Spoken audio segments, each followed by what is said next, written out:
The White House has just released President Donald Trump's new national security strategy, and the document is already sending political shockwaves through Europe. The US Deputy Secretary of State Christopher Landau hit out at Europe, saying the United States is in a military alliance with very countries attacking America via the EU.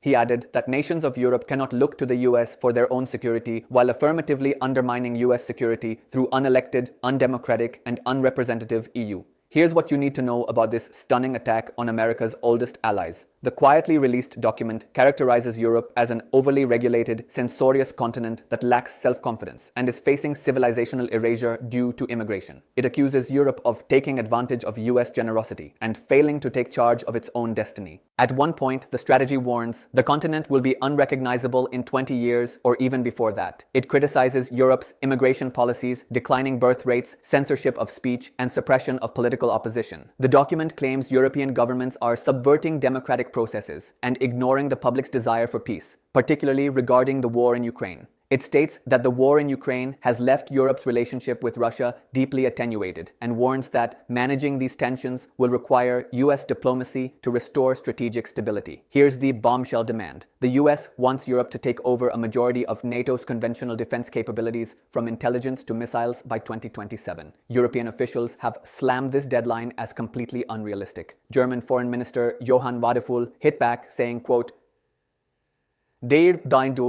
"We also don't think that anyone needs to give us any advice on this." The strategy goes even further, explicitly endorsing efforts to influence the domestic politics of US allies, saying America should prioritize cultivating resistance to Europe's current trajectory within European nations. It gives a nod to far-right political parties in Europe, saying their growing influence gives cause for great optimism. The question is this tough love to make Europe stronger, or is Trump deliberately trying to destroy NATO from within? Should Europe grow up and defend itself, or is America abandoning its most important allies?